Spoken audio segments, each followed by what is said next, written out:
Hello, I'm here to interview just an amazing guy, my friend Robin Sharma, best-selling author. How are you?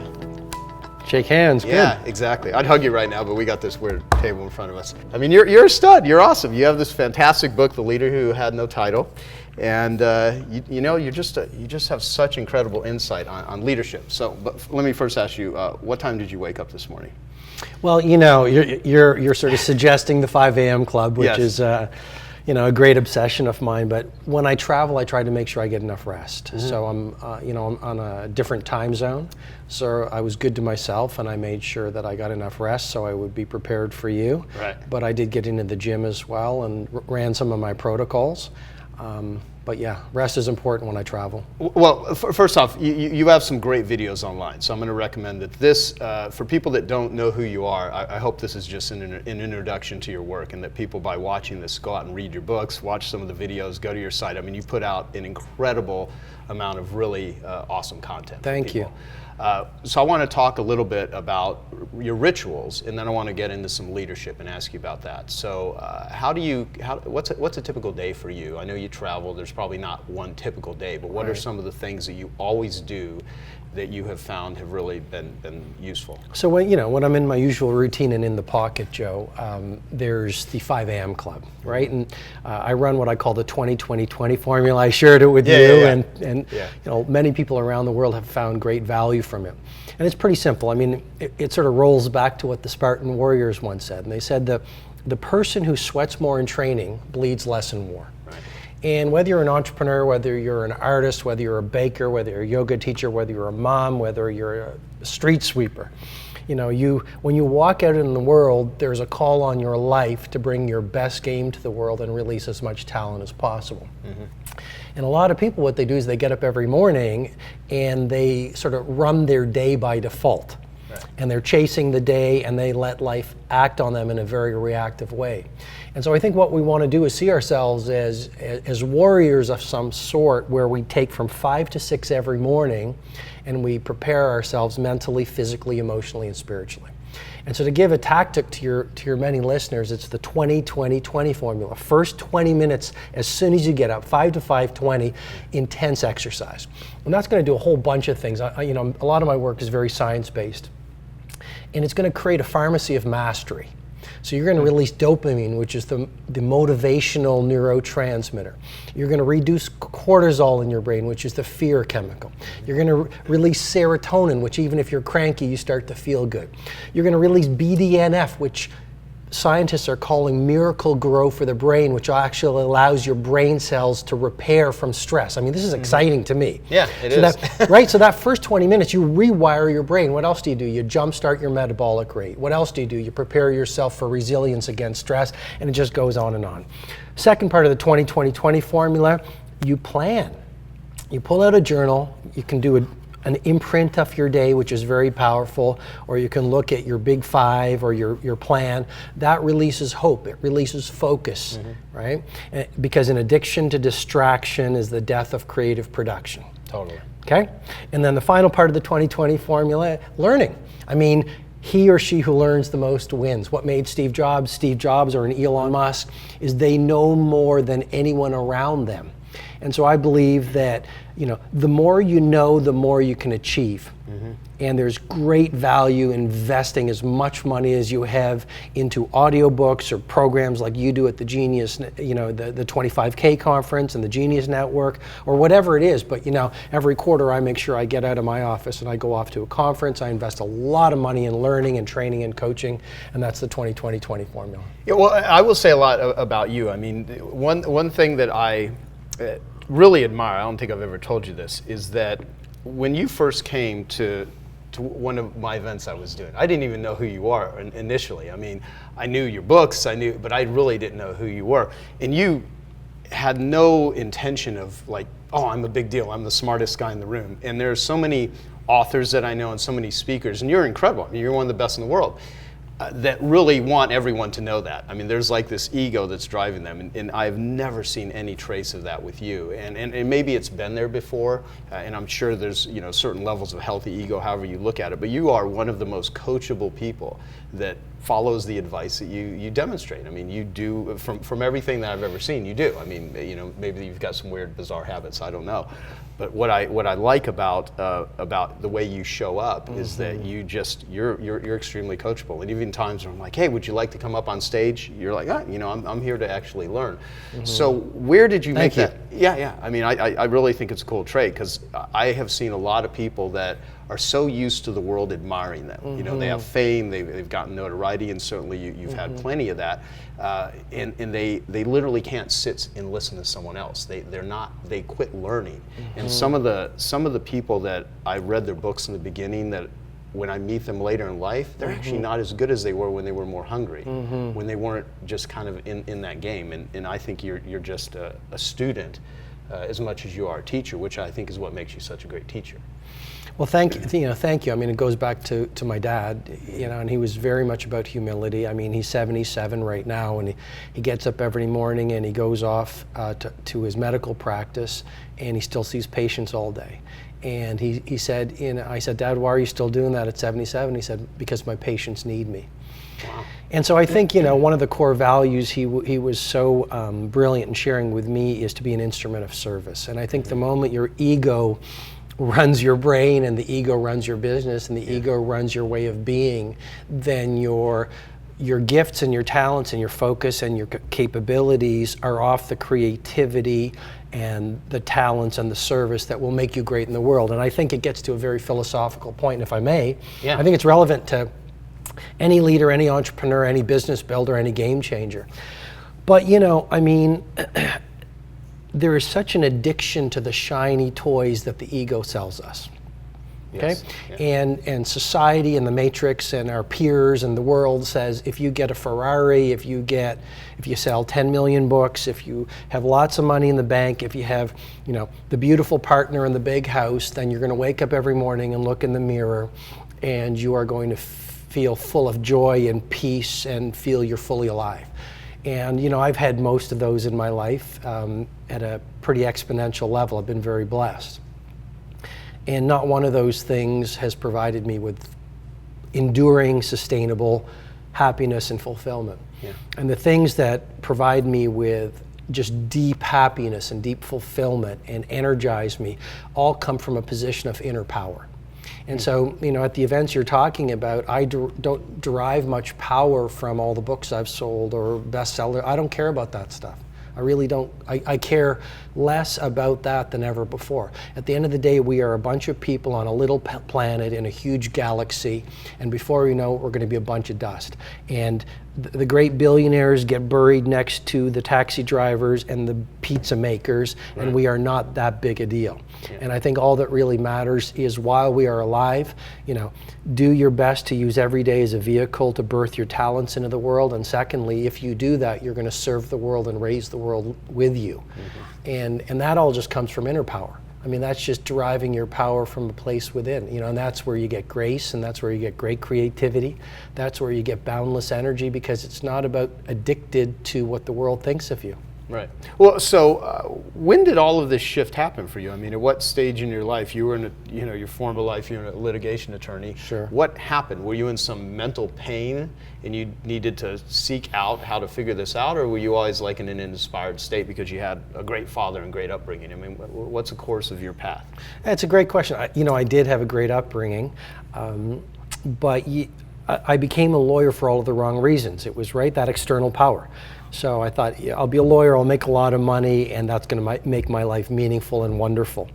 And I did those things, and I just felt really empty. And so that was my turning point, like in The Monk Who Sold His Ferrari. A lot of it was based on my life. And that's when I started asked myself a lot of the bigger questions and what I wanted to stand for, and I started to think about my own values, and I started reading books of the great entrepreneurs and the great fortune makers and the great humanitarians, and I went to courses and I listened to different audiobooks, and I tried to figure out how to live a much more meaningful as well as authentically successful life. Right. So I'm gonna ask you about leadership. I've got some questions that I really thought through to just get the best essence of what I think you can share with people watching and listening to this. So when it comes to leadership, do you think anyone can be a leader? And if so, what does it take? And what are some of the biggest ideas behind being a great leader? So yes, I believe everyone can be a leader because you have a choice when you walk out in the world every day. You can either be a victim or you can be a leader. And that's really what I've spent the past 15 years on, and the Leader Who Had No Title is all about that, which is you can lead without a title. The world says you need to be a prime minister, a president, a billionaire, an MBA, a CEO, and then you're a leader. Right. And that is just such a myth that causes people to betray the leader that lies within them. And so leadership is less about a title, less about the size of your office, less about how much money you have. It's much more a way of thinking, a way of being. And like I say, it's just the opposite of being a victim. So anyone can walk out in the world regardless of what they do or where they live and start thinking, feeling, and behaving like a leader. And you can see a victim a mile away. It's like you can hear it in their words. I went to the dentist 3 days ago, and there was someone in the office, and there's no judgment, but just by his words, it was like, oh, I tried to do this, but I couldn't. I can't do this. Oh, the weather's bad, whatever. And I've been at this so long. He was suggesting his beliefs, because your words reveal your beliefs. Right. And so the victim is all about I can't, and it's because of this, and they give away their power. Someone once said the number one way we give away our power is thinking we don't have any. And so the leader is very different. The leader is all about I can, the language of possibility. I mean, words are so incredibly powerful. And so that's the opportunity everyone on the planet has today, which is to stop giving away their power, stop blaming the world around you, and as Gandhi said, walk out in the world and be the change you want to see in the world. And that's just what being a leader is all about. Okay, so for stepping up, for people to step up, one of the things that I've observed with just so many people over the years, if people really are a victim, if something really bad happened to them, if they were robbed, if they were raped, if they were molested, if they were, embezzled from, if they were hurt, if they were oppressed, I mean, there's all kinds of things. If someone genuinely was a victim, and then as they develop themselves to either be defined by it or take whatever their past is and use it as a raw ingredient to hopefully learn lessons and build further, there's a certain level of conditioning where someone gets into the mode of being a complainer or being a victim. What do you suggest to people? Because I think people become blind to hearing it. Like they can hear what you're saying and say, okay, yeah, I kind of get that. And they have all this subconscious conditioning that they wake up every day and they bitch and they complain. Yep. What do you suggest someone in that mode does? I mean, how do you flip that switch? I mean, that's what I love about your 5 a.m. club. It's conditioning. I mean, it's rituals, it's things that you do, and those things develop you. But if someone is watching this or listening to this going, but Robin, you don't really understand my life, because they're still in that place where they can't hear it, what would you say to them? Well, there's so much in your question. And the first thing I would say is, look, I was in Johannesburg a little while ago, and I went through the airport. And I went into the men's room or washroom or bathroom, however you want to call it. And so I walked in to the men's room, and the first thing I hear is, welcome to my office. And this was the janitor at the Johannesburg men's room. That's funny. Who janitorized, or I'll make up a word, cleaned the toilets like Mozart composed music. Now that man has no money. That man probably has very little education. That man is judged by the world as having an unimportant job. Right. And that man is a hero, could be a hero to millions of people. Why? Because he actually saw himself as an ambassador to South Africa. And his passion was palpable. And his visceral commitment to doing work at the highest level was like you don't see even from the CEOs. Right. And all I'm saying is, even the person in the with the broken heart, the person who's down on their knees, whether they see it or not, they have a choice to rise above their circumstances. And leadership and humanity is a testament to the people who have done it. I mean, you read you look at Mandela, 27 years in imprisonment. When his son died, he wasn't allowed to attend the funeral of his own son. He said that was one of the great pains of his life. And what did he do? The victim looks at something like that, torture, and says, I am broken. And they give up, and they close their heart, they close their mind, they close their creativity, and they blame the rest of their life on what happened to them.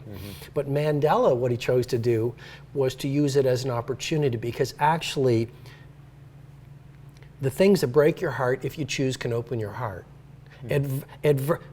Fear, the world says fear is bad. Fear is only an opportunity for bravery training. And what he did was he used those 27 years of torture to open himself mentally, physically, emotionally, and spiritually, to the point where when he was released and became the president of South Africa, he invited his jailers to sit in the front row at his inauguration. And he was asked why, and he said, because if I don't, I'd still be in prison. Right. And that's a long way of saying, but we do make excuses because we are very good at self-deception. Because if we actually had to face the responsibility of playing with our bigness in the world, we'd have to let go of our addiction to our excuses and leave what's safe. Am I making sense? No, totally. No, you're totally making sense. You'd have to leave what's safe. I mean, we are addicted to crisis sometimes. It makes no sense. We are addicted to pain. And we'd have to actually leave the pain to go out to the possibility of pleasure and joy and greatness. And believe it or not, that frightens us. Right. So we make these excuses, and then we blame people. Oh, Joe or Robin, I don't like the way he looks. He speaks differently. But subconsciously, as you're suggesting, those are just our protective mechanisms to avoid owning the responsibility of our brilliance. Right. Well, and you talk a lot about power and really even being aware of that you have power. And some people, I mean, even the quote you said earlier, which you have in The Leader Has No Title, you also have what you just said reminded me of the Martin Luther King quote you have in Leader Has No Title about being the best street sweeper. Sure. Yeah. So the thing with the whole victim mentality, because I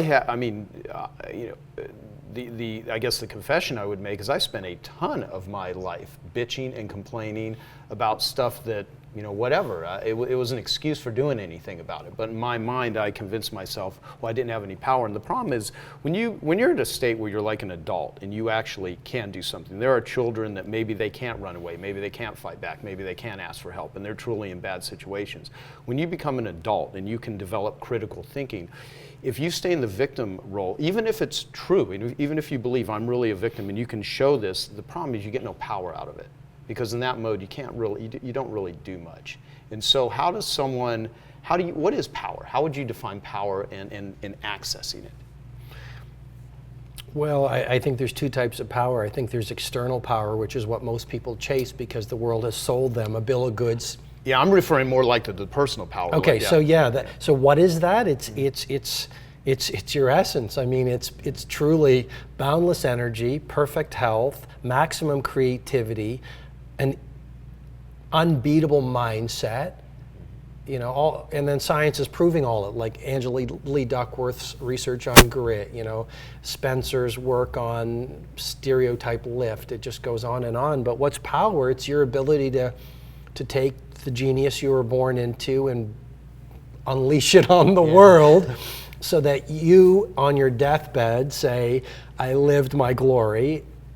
And so that the world is better because you've been here. And then people might be saying, well, that sounds like motivation, which I don't teach motivation. Let's go to the science. The science is actually saying, you look at the work of Anders Ericsson, the preeminent researcher in the field of exceptional performance, and a lot of authors have borrowed his research, the 10,000-hour rule, et cetera. Yeah. But if you actually look, he has found and studied, people like Mozart and Beckham and the great athletes, humanitarians, entrepreneurs, chess champions were less about genetics and natural talent.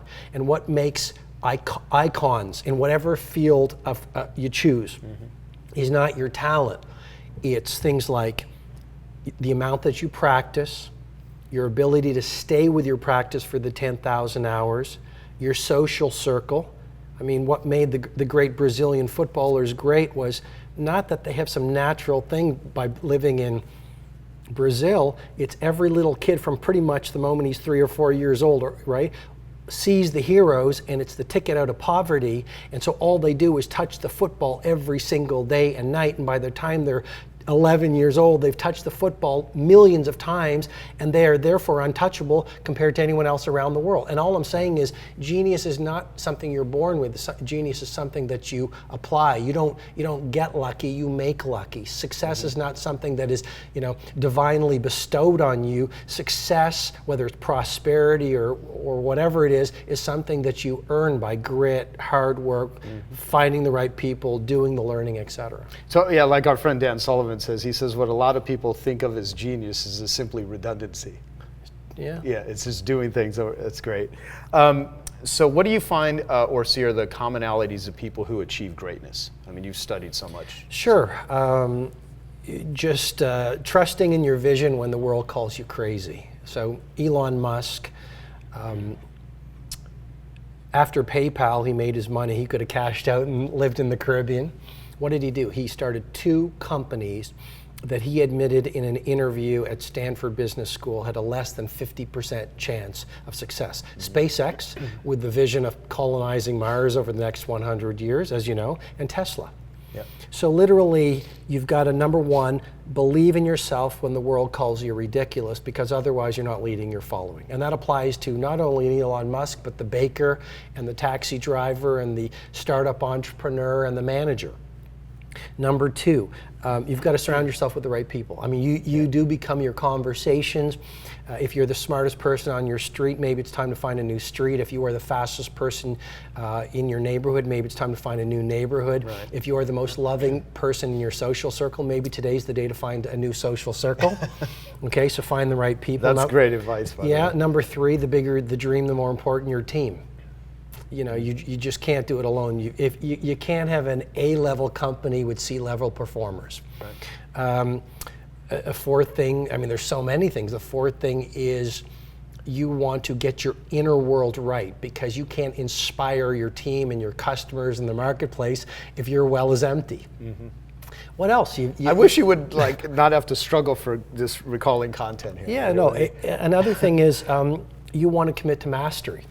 So this is a gorgeous opportunity. Forget the economy. I think the economy is going to fall apart pretty quickly. And we've seen last week what happened. And I think we're going to get into a very messy, long period where the global economy will fall apart. But that really doesn't matter, because what I'm inviting your listeners and your viewers to do is to be so good at what you do, to paraphrase Steve Martin's words, that you create your own personal economy. Right. Because the marketplace always pays for mastery. So the best in world, BIW, say, in a world where most people resign themselves to mediocrity in their work, you go into hotels or taxi drivers or whatever it is, it's like so many people are at average. They're card-carrying members of the cult of mediocrity. So it's a gorgeous opportunity to say, I'm going to play at mastery and be so good at what I do that when people witness me working at what I do, tears come to their eyes, like tears come to your eyes if you go to the Sistine Chapel and see Michelangelo's work. A few other things. You want to get your routines right. What make the great athletes? Not their natural talents, that the right routines. Right. So you've got to nail your habits. And the best in world leaders, they really have great habits. So many of them, 5 a.m. club. So many of them, they go to the learning every quarter. So many of them have masterminds. So many of them are into personal development. They'll never tell you about it, right, but they're into personal development. So many of them are runners or into fitness. I mean, that is a game changer. You want to get fit like a professional athlete, watch what happens every other period of your life. Final thing I'd say, that the great leaders, they're cause-driven. If your source of motivation and engagement is money, you're never going to sustain the ups and the downs, the pain and the failure that you need to get to world class. You have to find a cause that touches you at a heart level or an emotional level, so you start living for a cause bigger than yourself. And that's not some platitude or romantic. You look at Steve Jobs. He didn't care about money. Mm-hmm. Even when he had money, all he had in his mansion or his house was a futon and a beautifully designed lamp. He wanted to bring beautiful products into the world that made people's lives better. Yeah, no, there's so much insight there. You know, it's a couple things I want to mention of what you said. I've had 2 meetings at SpaceX with Elon Musk that Peter Diamandis put together, and the first one, a friend of mine asked him, you know, how did you do what you did? Because he had literally was borrowing rent from his friends. He had like spent all the money he made from eBay trying to make SpaceX work, and he goes, you know, I just have a really high tolerance for pain. He goes, it didn't even matter. I was just going to make it work, or it just wasn't going to work. And it was a really just, but the way he said it was so powerful. And then you talked about the Steve Martin quote, like from the Charlie Rose interview in 2007. He asked him, you know, how do you become such a great comedian? He said, you know, be so good they can't ignore you. Right. And then Cal Newport wrote this book called, you know, Be So Good They Can't Ignore. What was the name of his book? It's one on Pat. But anyway, I think that's yeah, you're the title. right. So good they can't ignore you. It was about passion, and it was about how passion is overrated, and develop a skill that's rare and valuable. Not, you know, so many people, if you pursue passion, it's about what can the world bring to you. Find your passions and make your life about your passion, versus if you focus on skills, you're looking at what can you bring to the world. So his whole premise is that passion sounds great in a seminar, but it's really not how most successful people, you know, achieve what they achieve. And I've heard both sides. I mean, I'm friends with people that are all about passion, and other people like, yeah, it's made me rethink it. What are your thoughts on that? I mean, what are your thoughts on find your passion and pursue it? Because a lot of people, they're not anywhere near finding where they fit or where they're in a flow state. And so how do you look at that? Well, I agree with you. Both are important. So I think acumen and talent without passion is a hollow victory. You've got to have passion. Let's go to the science, emotional contagion. You know, social scientists are realizing that we feel like the people who populate our life most often. You know, husbands and wives were studies. If the wife or husband was depressed, over time, the husband or wife, the other partner, became depressed. So if you're around energy vampires and people who are depressed and miserable, you will pick up their emotions, and that will be your emotional default over time. That's pretty powerful. Right. So passion is incredibly important, because underneath it is actually love. And people don't talk about love, but if you don't love what you do, if you don't love your vision, if you don't love your craft, you're not going to run through walls to be BIW. Michelangelo, Da Vinci, Beckham, Buffett, Jobs, Mother Teresa, the baker or the barista with the sparkle in their eyes at your favorite coffee shop when everyone else is complaining, who still, even though their heart might be breaking, looks at you and smiles and thanks you and brings their A game, is showing love. Having said that, a loving person who's like a D-level player is never going to reach iconic. Right, right.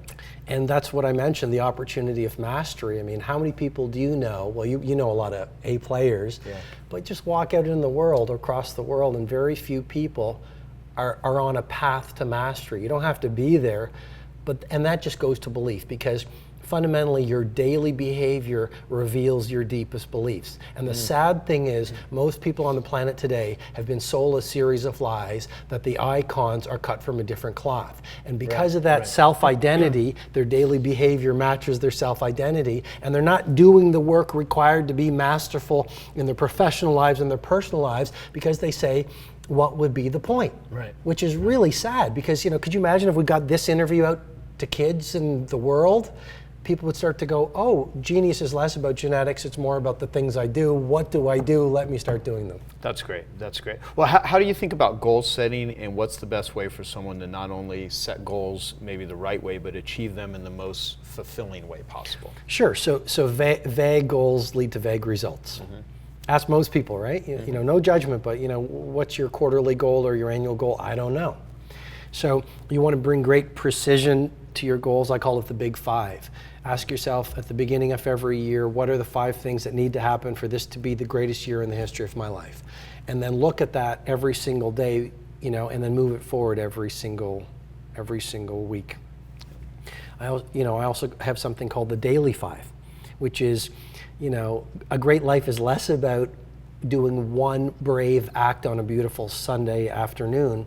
It's more about what you do every single day. Right. Your days are your life in miniature. Take care of each day, and a great life will take care of itself. So if you were to achieve 5 little wins every single day at the end of 30 days, that's 150 little wins. At the end of 1 year, it's 1,850 little wins. So the Daily 5 is another tool to help you do that. Do you have bad days? I mean, I don't know. I mean, it may sound like a silly question, but I'm genuine. I mean, do you have days where you're just like, God, this day just sucked, or I cannot, even though I know all this intellectually, I just don't feel good? Or have you so developed mastery of your rituals and your routines and how you energize yourself that you're just pretty much in an up state all the time? I don't have bad days. Yeah. No, of course you know. That's fantastic. I mean, I'm perfect, man. What are you talking about? I'm enlightened. You know? I'm so full of light. I think that I hear people who say that, but here's my take on it. Yeah. There have been a few people who graced the planet who probably don't have bad days, and those are the great teachers of love and wisdom and bravery. Mm-hmm. But for me, I have days where, you know, I think life is a series of seasons, right? And I think there are some times where you go, I can't believe I've had decades like that, which is amazing. You know, like 7 years in a row where I'm in the pocket and everything is working. So I've been very blessed. And then I have these recalibration periods where life falls apart and I'm on my knees. And I'm just being very honest with you. I hope you don't mind, but Oh yeah, no, I'm the same way. I mean, look, I was crying my ass off last week over some traumatic thing I had going on. So. Right. Well, I think that's just being human. Yeah. And you know, Albert Camus said it so well. He said, "In the midst of winter, I found there was within me an invincible summer." Wow. You know, which is, you know, Nietzsche, chaos gives birth to dancing stars. And I think those seasons in the wilderness where you're like an animal licking your wounds. Right. What does your mind say? You're wasting your time, Joe, reading all these philosophical books, journaling, praying, you know, going really deep and asking yourself the big questions. But those times when we're in the wilderness, crying, licking our wounds, and our ego is going, you're not being productive, you know, you should be making money, or, you know, growing your Facebook base, all those nonsense things, right? Exactly. Like, those are the moments where you grow. And see, society says those times in the wilderness where your life is falling apart and you're so full of fear, oh, run from those, Joe, run from those. And what if those are the times where you actually get to look at fear in the face and you actually say, I'm not going to be codependent on the world for my happiness. I'm going to get to know my fear. I'm actually going to realize fear is nothing more than an emotion. Mm-hmm. And I'm actually not going to be afraid of my fear anymore. Could you imagine if you use those times? And so it would be quite a shift. It would be quite a shift. So all that to say, you know, of course I have hard times, and I've had, you know, I've been in the valley of darkness, and I've been on the mountaintop of success, and I've just trained myself to, though I feel the pain and the fear, I don't want to run from it as much anymore, because that's my gold. And why would I run from gold? Well, okay, this is an important point, because that's my gold. And I actually believe, you know, very much, I have conversations with Dan Sullivan all the time that, you know, he talks about, he was on vacation in Cape Cod years ago, and he was journaling. Right. And he said it occurred to him that life consists of two things that work and things that don't work. And he thought about his own life, and he said the biggest breakthroughs that he had in his own life mostly came out of areas that didn't work. Right. And if you have something that doesn't work, you know, you get in a giant fight, you have an illness, I mean, you know, something horrible happens, you can either be defined what he calls bangs, the bangs of life, where you're filled with intense negative emotions. And he's like, it's in that period where you can either, you live in your past and define yourself by it, or that becomes the raw material for an incredible catalyst, you know, and it is true. And the reason I ask questions like that is I don't want anyone sitting here watching this thinking, oh, this is some person that is just, you know, surpassed everyone, because that's not who you are. I mean, I know that. And part of it is just so people can see, yeah, you know, how do you deal with it? How do you think about that stuff? So the listeners, the watchers, can take the quotes and the philosophies and all this wisdom that you have spent so many years, just developing yourself and use it to build a better life. I mean, my work, for entrepreneurs, I want to build a better entrepreneur. In the area of addiction, I want to help reduce human suffering. And so however people need to hear those, that's how I want to present it. And just on that point, I wrote a book a number of years ago called The Greatness Guide. Mm-hmm. And the first chapter, I believe, was, I don't go back and read my books, but I believe it was, I'm no guru. Right. And I think, all these gurus, no judgment, but I think it does a disservice to the world to pretend that that the people are perfect. Oh, right? Yeah, it's ridiculous. And so I think we're all works in progress. And a lot of what I've done and what I write about in my books and podcasts or whatever is those technologies, methodologies for leadership, high performance, happiness, creativity, they really work, and they've worked unbelievably for me. But, I don't want to put myself up on some kind of pedestal, and I think it's more valuable to people to know, I come from immigrant parents, very humble beginnings, no silver spoon. The Monk Who Sold His Ferrari has sold millions of copies. I have millions of Facebook followers. I tour the world. Why do I say that? Because only to say, The Monk Who Sold His Ferrari was self-published in a Kinko's copy shop. Yeah. Okay, my mom edited that first book. And I was a litigation lawyer. People laughed at me. I've actually framed the letter from my first editor, who basically said, writing is a craft. No one will read your characters. Your writing is poor. And it ended, writing looks easy, but it's really difficult. And it sort of broke my heart for about an hour sitting in my car. Right. And I started to get filled with self-doubt. Like I'm going to take this book out to the world. And then I just said, that's just his opinion. I got to that place, and Ed Carson, the president of HarperCollins, saw me in a bookstore. He bought the book for $7,500, and they released it. And I'm only saying that to share, which is every single person out there watching this or listening has a dream, right. And we all have these values, and we all have unbelievable talent, and we all have incredible power within us, even if the world or the people around us don't think we have that. Yeah. And I think, every single one of us, I've met super famous people just like you have, and you know what I found mostly?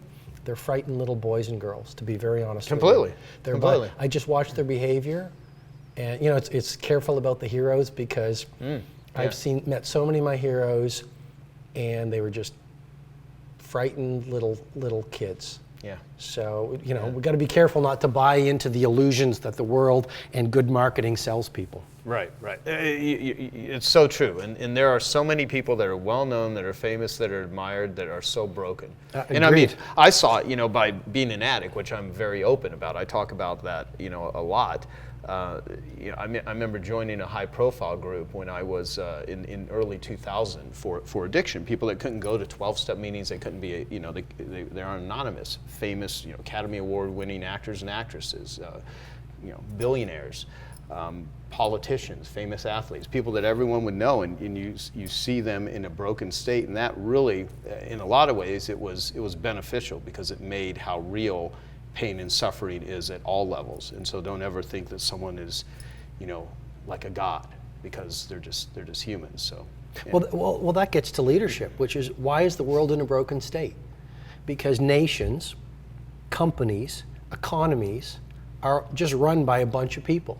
Mm-hmm. And if we don't have our quote unquote leaders coming from a place of true power, coming from a place of true strength, coming from owning their internal genius, coming from living their values, coming from saying, I'm going to use my life in this position I've been given to serve the world, and doing what's right versus what's easy, we're going to have broken economies, broken countries, and a broken world. Mm-hmm. I mean, who is more healthy? Who is more of a leader?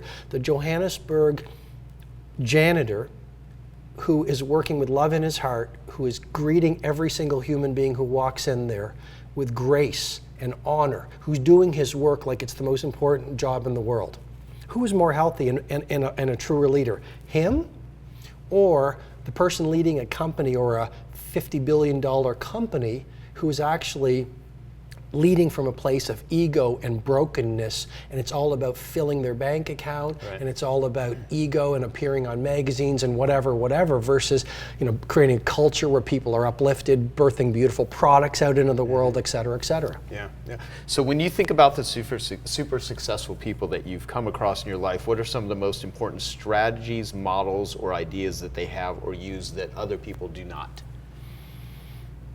They invest in education versus entertainment. They are not addicted to their mobile phones and distraction. They're maniacally focused. They are very fit. As I said, surround themselves with the right people. They understand success is a numbers game, grit, right? They're relentless. Yeah, they're committed. Yeah. Keep their promises, overpromise, under-deliver. Those are great. Those are great. What do you think defines a great life, and what are some of the action steps that someone listening to this today can do to start creating that? Although you've talked about some, anything else? Well, I think the great thing about being a human is you get to define life on your own terms. One thing I've found is, the world sells us this illusion that if we have all these external toys and things, we're going to find happiness. And I've never found that to be the case. Sure, it does. There's a difference between enduring happiness and fleeting pleasure. Right. Okay. So driving a great car and the hotel room and the nice house, well, come on, it makes you feel better. Yeah, yeah. Would you rather eat beautifully prepared food or fast food? Yeah, exactly. And would you rather be at the back of the plane or at the front of the plane where you can sleep better, et cetera, et cetera? Of course. So enjoy the journey, but let's not make those things our gods. Let's make those things, allow those things to serve us. And so to answer the question, I would say define life according to your measures of success, but it really is things, I believe, like expressing your power, doing work you find meaningful regardless of what the world thinks, finding people around you who love you, enjoying nature, serving people, being a good human being. Yeah. Well, so along those lines, I mean, I love nice things. I think money allows me to buy freedoms that lack of money does not allow. And if you have enough money to solve the problem, you don't have a problem, as Dan Sullivan says. So there are things where I'd love the ability to build a business and do things that allow me to do that. However, the things that, like you said, to have things that serve you versus own you, because with a lot of stuff. One of the things I realized in this long home remodel that you're aware of that I've been going through is that a lot of the possessions, you don't own them, they own you. Right. And so having things set up in my life to where I actually can benefit from it, and there's so much, I think, pain that comes from the pursuit of external stuff. But I've sometimes been the happiest in my life just sitting down, meditating, not even thinking about anything, just keeping things really simple. I remember, I can't even remember the leader's name in Vietnam. I went to Vietnam in 2009. I had a vacation there, fascinating. And they had the big, for lack of, this will show my lack of extensive world knowledge, but the equivalent of the White House in Vietnam, whatever the building was called, the leader, he actually, during the Vietnam War, one of the leaders, he actually didn't stay in the house that was for him, stayed in this little guest house that had one bedroom and a table where he ate, and it allowed him to try to do the best job he could to lead his country out of war during that time, because it was so, he just didn't want the distractions of all that stuff. I just love what you're saying, because one of my friends is a venture capitalist, and this might sound obvious, but he said the thing about homes, they break. Mm-hmm. Things break. Now, that's really actually very profound, because all these people, I wish I had 5 homes. The stress involved in having multiple homes, right? The stress involved in having airplanes, the stress involved with even having different cars, they break. And so you're right, you add on these layers of complexity and they make your life less free than more free. Mahatma Gandhi, one of the greatest human beings to walk the planet. You know what he died with? A stopwatch, a holy book, his loincloth, his spinning wheel, and I think... Yeah, 10 possessions. Oh, and sandals and a few other things. Yeah. Mother Teresa, I was at where she died, or the room she died in, or where she lived in Calcutta. Mm-hmm. All there was a bed and a desk, which is the difference between external power and internal power. Yeah, totally. And there's so much to be said with just looking at that. Yeah, that's amazing. So let's see. What are 3 or 4 of the biggest limitations, obstacles, or blocks people come up against when trying to achieve great success, and how can they break through them? You know, it starts off with our self-identity. Your income will never exceed your self-identity. And there's a lot of great research of social psychologists like Heidi Grant Halverson who are saying your story about your potential determines whether you live your potential. That's a powerful idea. Right. If your story is I'm a victim versus a leader without a title, then why would you read the books? Why would you do the practice? Why would you populate your life with great people? What would be the point? Right. So the first point is your self-identity, which is your core beliefs. That's where the real work begins. And I don't think we have time today in terms of the tools, but that's the first thing. Second thing related to that is your fears. You are not your fears. Your fears are just a bunch of emotions that naturally come up every time you leave the safe harbor of the known. There is such a seduction, which is, I feel scared, there's something wrong. No, your fears are nothing more than your greatness and growth coming to get you. If you're gonna live an epic life, you're gonna be scared all the time. Fantastic, you're growing. Third thing that we bump up against, we don't have energy. Energy is more valuable than intelligence. I mean, I've met a lot of very successful people and they're not that smart, right. But they have massive energy, massive grit. Right, that one idea and they're just like a pit bull and they get locked into it and it leads them to billionaire. So take care of your energy by fitness, diet, inspiration, other things. Really quickly, I'd say, you know, again, it's your social network because most of us have a game-changing idea and then we share it with our family and they go, you know. Exactly, you're not going to get a and they go, oh yeah, you're right. And then we go back to being, you know, average. Well, that's why I love like the way I think about Genius Network. Genius Network is like my one of my company names and my group and all that. But I think of it as a wisdom network. I think of it as who are the people that just have insight that I can link into, because I can solve almost any problem in my life through my Genius Network. And who are those people? But that sort of thing. The other thing that you said too reminds me of, I have a friend, Dave Kekich, who's paralyzed from the chest down. He's been in a wheelchair for half his life, but just has developed such an incredible life. He runs a Maximum Life Foundation. And he says that enthusiasm covers many deficiencies. And so just going into something with a really good attitude. So let me see here. What else here? It's one thing to achieve and be successful and another to be fulfilled. What do you think makes a fulfilling life? Well, I think, at the end of your life when you're on your deathbed, it's only going to come down to two ideas.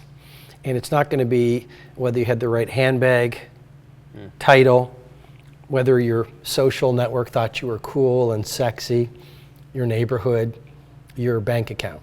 It's going to come down to number one, as compared to the potential talent and genius you were born into, how much of it did you leverage through your days to unleash onto the world? And number two, how many people did you lift up with you? When I was growing up, my dad took out this quote from Rabindranath Tagore. And he said it all the time to me, and it was, son, when you were born, you cried while the world rejoiced. Live your life in such a way that when you die, the world cries while you rejoice.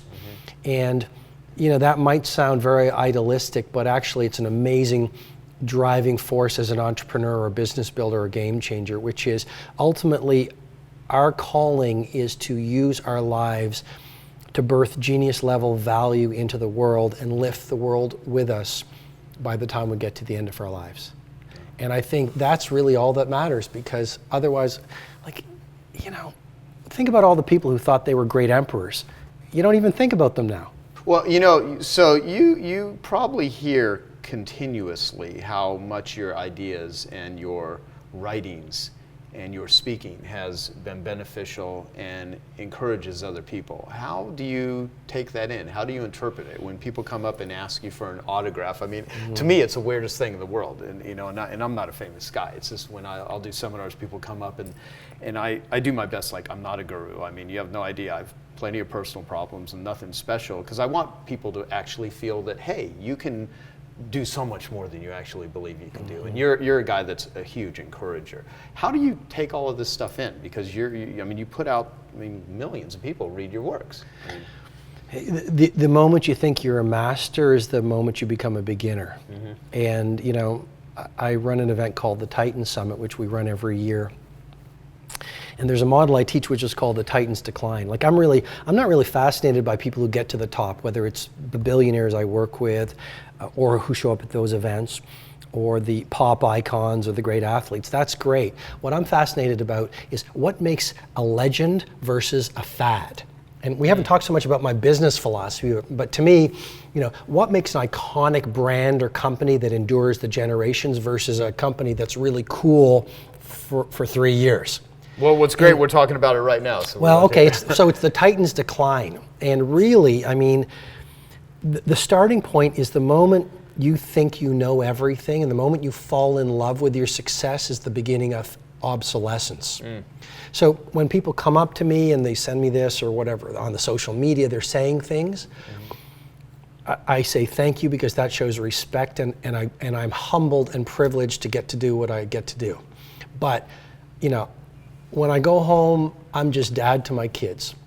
Like right. I'm not some kind of something special aside from their father. I spend a lot of time with my parents. They're in their 70s.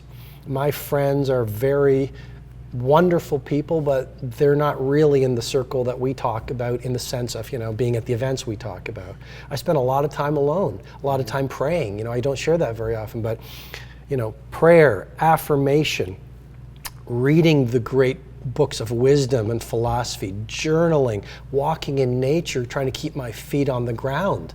Because I think the moment, ego and arrogance sets in, again, I mentioned it, but it's so profound, I think, important, I think, because if your attention and your focus is on how many people are going to like me on Facebook, how many bestsellers will I have, how much money am I making, this launch, how much whatever, your attention and your point of being is actually off being of service, creativity, lifting the world, transforming people, which paradoxically makes you iconic in the world. And if I could, because we've talked about a lot of big ideas, but people are probably wondering, so what are the tactics? Well, one thing is to remember that self-mastery and leadership, and these are skills. Like, if someone were to say, well, I want to be heavyweight boxing champion of the world, and I read a book on it, and afterwards I didn't change, we'd call them crazy. But how many people do we talk to in leadership and high performance? They go, I read the book and nothing worked. Well, the book worked, the ideas worked, you just didn't have the guts and commitment and discipline and follow through and self-sacrifice to do the work. So bravery is a skill. It doesn't show up one day. It shows up after 10,000 hours of... We don't think about that. Right. Bravery, confidence, all of those internal things. Being loving is a skill. You don't just get it, you earn it. And, I wear my scars on my sleeve, because everything I've earned, whether it's the character I have, and I'm not saying it's so special, but the character I have, the thinking I have, the energy I have, the bravery I have, the love that I have, love is a very powerful word. That has been very, very, very hard earned. So what are 4 or 5 of the best business or entrepreneurial lessons you've learned over your life that you feel have served you the most? I mean, when you were early on, trying to figure out what to do, what were those things that you... So whatever your position is, commit yourself to bringing your A game to it every single day. One of my publishers is HarperCollins. The former head of HarperCollins, Jane Friedman, started off as a secretary. But I bet you when she was a secretary, she was world class. How many people do you know? It's like, when I become CEO, then I'll bring my A game. So whatever you do, lead without a title, outwork everyone around you, know more about what you do than anyone else. Put it, effort, like good old hard work is unbelievably important. Second, business building idea, you want to get your plumbing right. I can take this in a lot of different ways. So you want to, this is not a GI, a gastrointestinal tract piece of advice. It's really get your architecture right. Like the time to build your business is not when you're on fire. It's get the right people, get the right financial systems, get the right culture, get the right, so get the architecture right. Third, business, entrepreneurship, be all about creating value. There is a database of the world's happiest people called the German Socio-Political Panel Database, world's largest database of happiness. Happiest people, Really? yeah, it's not where they live, it's not what they eat, it's not what they do. They all see themselves as contributors of value.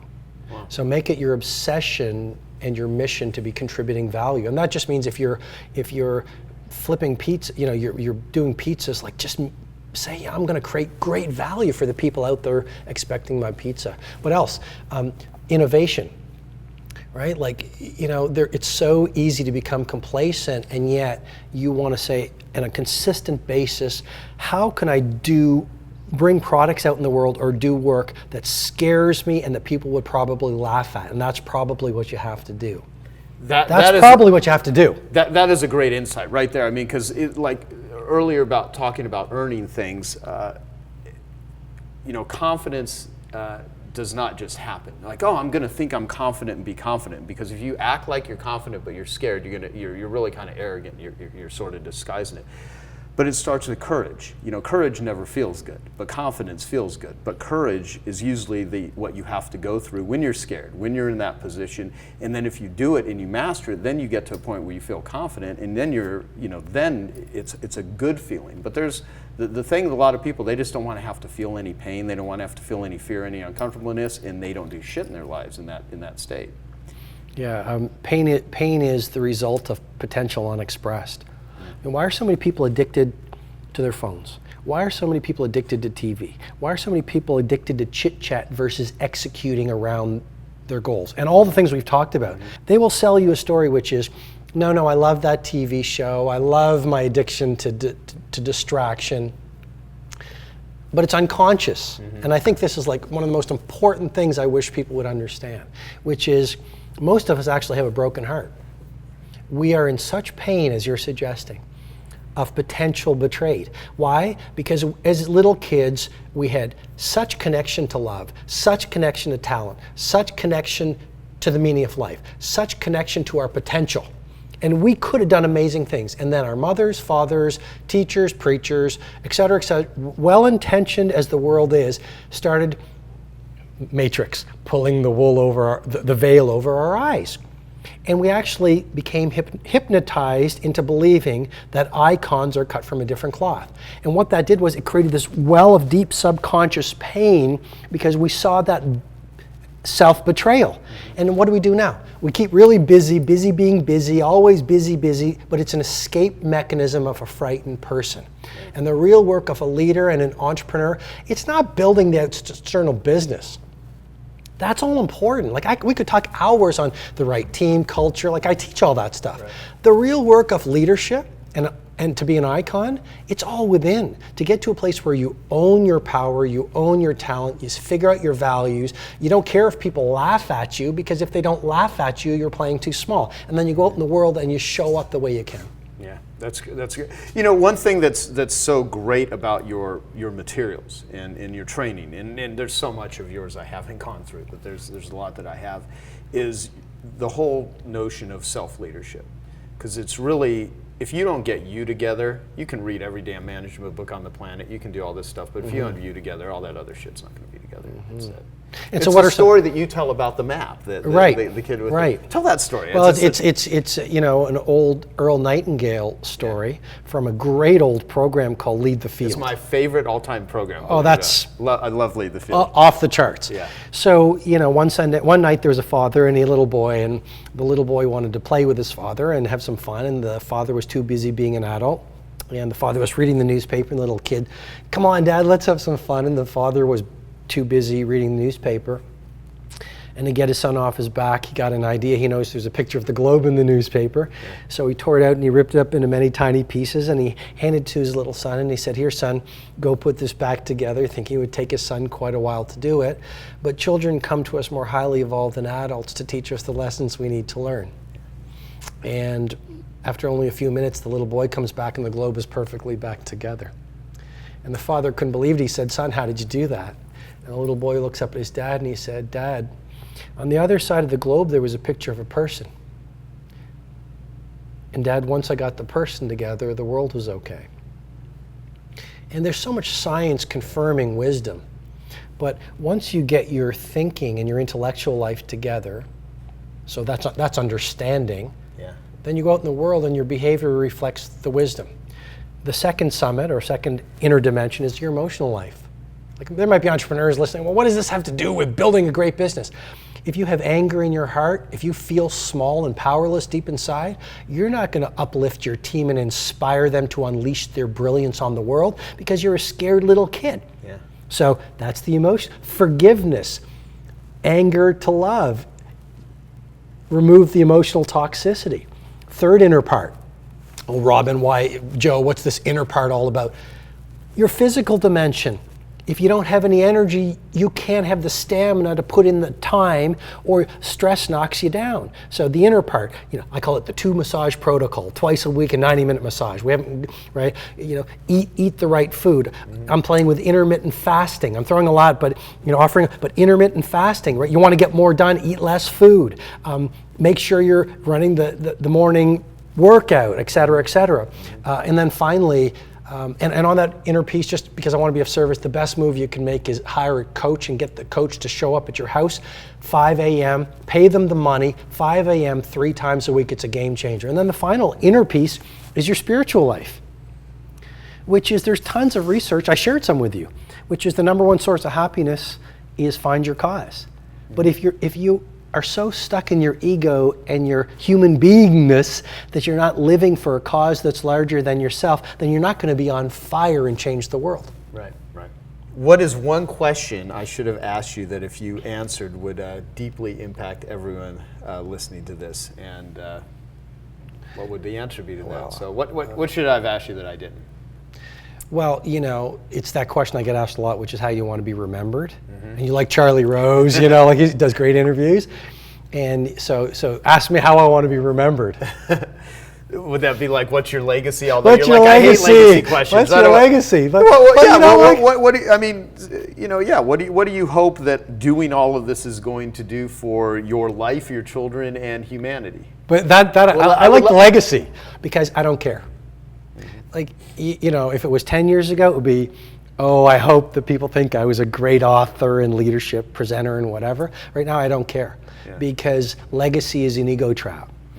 And I totally agree. I think the world's going to be fine when I'm gone. It was okay before I showed up. It'll be doing its thing after I'm gone. So, but while I'm here, there are some things I can do. Look at the people we thought were so important.